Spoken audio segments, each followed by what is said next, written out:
जब इंसानियत हार जाए और कागज जीत जाए। जीतू मुंडा की दर्दनाक कहानी। कभी कभी गरीबी इंसान से वो सब करवा देती है जिसके बारे में कोई सोच भी नहीं सकता। और कभी कभी एक भाई को अपनी सच्चाई साबित करने के लिए अपनी बहन की कब्र तक खोदनी पड़ती है। ये कहानी है ओडिशा के एक छोटे से आदिवासी गांव की, जहां रहता था एक गरीब लेकिन बेहद सच्चा इंसान जिसका नाम था जीतू मुंडा। एक छोटा सा गांव जहां सुबह सूरज से पहले मेहनत शुरू होती थी और रात भूख के साथ खत्म।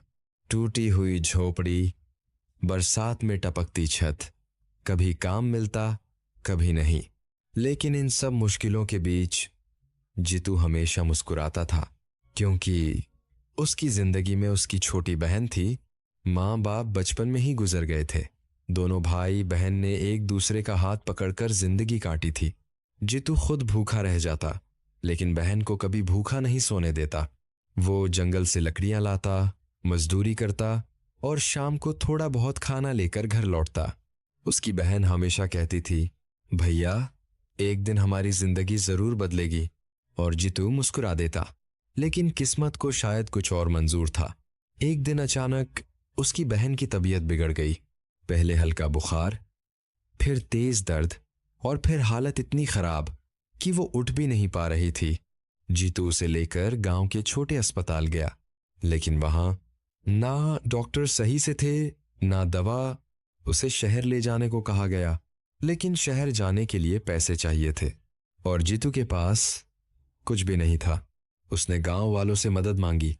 किसी ने 50 दिए, किसी ने 100। लेकिन इलाज शुरू होने से पहले ही उसकी बहन ने दम तोड़ दिया। उस दिन जीतू टूट गया। जिस बहन के लिए वो जी रहा था, वो अब इस दुनिया में नहीं थी। उसने खुद अपने हाथों से अपनी बहन को दफनाया और कई दिनों तक वो उसी कब्र के पास बैठा रोता रहा। कुछ हफ्तों बाद गांव के किसी आदमी ने जीतू को बताया, तुम्हारी बहन के बैंक खाते में कुछ पैसे हैं, करीब 20 रुपए। जीतू के लिए ये रकम बहुत बड़ी थी। उसे लगा कम से कम अब वो अपनी टूटी जिंदगी संभाल पाएगा। उसने पुराने कपड़े पहने, एक फाइल में कुछ कागज रखे और बैंक पहुंच गया। लेकिन असली दर्द अब शुरू हुआ। बैंक के बड़े दरवाजे, एसी की ठंडी हवा और सामने बैठे लोग। जीतू डरा हुआ था। उसने धीरे से कहा, साहब मेरी बहन मर गई है, उसके खाते के पैसे चाहिए। बैंक कर्मचारियों ने पूछा, डेथ सर्टिफिकेट कहाँ है? सरकारी कागज, पहचान पत्र, प्रूफ? जीतू कुछ समझ ही नहीं पाया। वो अनपढ़ था, उसे ये सब प्रक्रियाएं नहीं आती थीं। उसने हाथ जोड़कर कहा, साहब मैं गरीब आदमी हूं, बस पैसे दे दो। लेकिन किसी ने उसकी मजबूरी नहीं समझी। फिर शुरू हुआ चक्कर। कभी पंचायत, कभी सरकारी दफ्तर, कभी बैंक। हर जगह एक ही बात, कागज लाओ। धूप में नंगे पैर चलता जीतू घंटों लाइन में खड़ा रहता, लेकिन हर बार उसे वापस भेज दिया जाता। धीरे धीरे उसका दर्द गुस्से में बदलने लगा। उसे लगने लगा कि इस दुनिया में गरीब इंसान की कोई कीमत नहीं। अगर उसके पास बड़े कपड़े, बड़ी पहचान या पैसे होते तो शायद कोई उसकी बात सुन लेता। और फिर आया वो दिन जिसने पूरे इलाके को हिला दिया। सुबह सुबह जीतू चुपचाप अपनी बहन की कब्र के पास गया। आसमान में बादल थे, हवा बहुत शांत थी। और फिर उसने कांपते हाथों से अपनी बहन की कब्र खोदनी शुरू कर दी। हर फावड़े के साथ उसका दिल टूट रहा था, लेकिन उसकी मजबूरी उसके दर्द से बड़ी हो चुकी थी। कुछ देर बाद उसने अपनी बहन के अवशेष निकाले, उन्हें कपड़े में लपेटा और अपने कंधे पर रख लिया। फिर करीब 3 किलोमीटर तक वो पैदल चलता रहा।